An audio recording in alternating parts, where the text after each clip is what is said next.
Bonjour à tous, bienvenue pour cette nouvelle petite pastille des commissaires de course. Aujourd'hui, je vais vous faire part de mes prédictions. Après les paris, un truc un petit peu plus sérieux, entre guillemets, où je vais essayer de vous donner mes favoris pour les monuments, déjà, dans un premier temps, les grands tours, et ensuite on ira sur les mondiaux et les Jeux olympiques, parce que je le rappelle, on est dans une année olympique. Et pour ces deux dernières épreuves, on fera un petit prono forcément pour la course en ligne et pour le chrono. Bref, commençons, si vous le voulez bien, par les grands tours. C'est peut-être le plus facile sur le papier en tout cas, parce qu'on n'est jamais à l'abri d'une surprise, et c'est aussi ce qui fait la beauté du sport.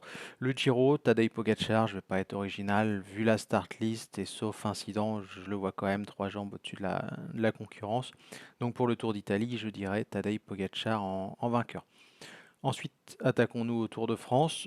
Avant même de savoir que Pogacar irait sur le Giro, je voyais Jonas Vingegaard en favori pour la grande boucle. Donc c'est pas la présence du Slovène au Giro qui va me faire changer d'avis, bien au contraire, parce que je pense qu'il sera un petit peu émoussé au départ du Tour. Donc Vingegaard, vainqueur encore une fois du Tour de France pour moi.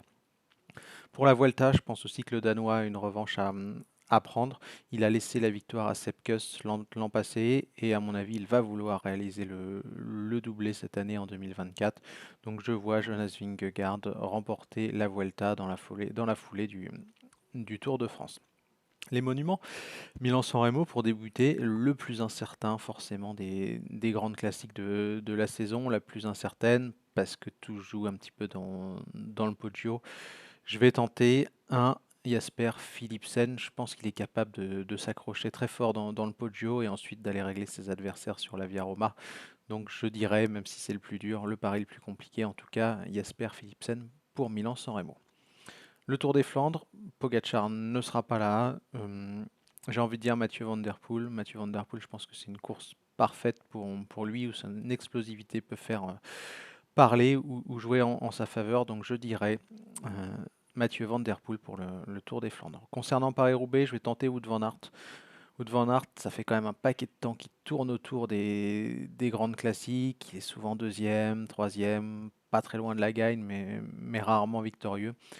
Donc je le vois sur Paris-Roubaix. Pourquoi Paris-Roubaix? Parce que je pense que c'est la classique qui lui convient le mieux. On voit qu'en injection, en peps, il a souvent du mal à faire face à ses concurrents. C'est plus un diesel Van Aert. Et c'est là où je trouve que justement Paris-Roubaix correspond à merveille à ses qualités. Sur Liège, Remco Evenepoel, c'est sa course, j'ai envie de dire, et je suis pas certain que Pogacar soit à 100% sur Liège-Bastogne-Liège, s'il y participe bien entendu, parce que même si les programmes sont établis, on n'a pas trop de certitude, surtout avant un objectif majeur comme le Giro. Il y a aussi un petit peu les doutes de la chute de l'an passé, donc j'ai du mal à croire que Pogacar se livre à fond dans une classique de plus de 200 bornes à quelques jours du départ du Giro. Donc je vois Remco Evenepoel une nouvelle fois remporter la doyenne. Pour le Tour de Lombardie, Pogacar, je pense que c'est le plus fort tout simplement sur ce type de terrain et qu'il n'y a pas forcément photo avec la concurrence. Donc voilà pour les classiques. Philipsen pour Milan-San Remo, Van Der Poel pour le Tour des Flandres, Van Aert pour Paris-Roubaix, Evenepoel sur Liège et enfin Pogacar lors du Tour de Lombardie.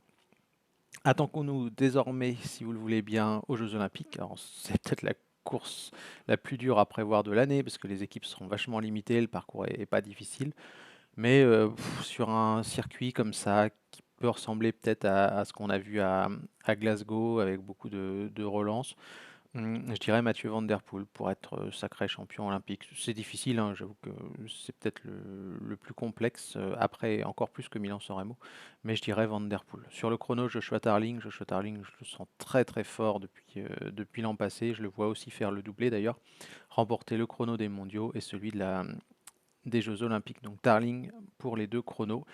Et enfin, pour terminer, le titre de champion du monde, Tadej Pogacar. On sait, il est super en forme en fin de saison, c'est le grand favori du Lombardie.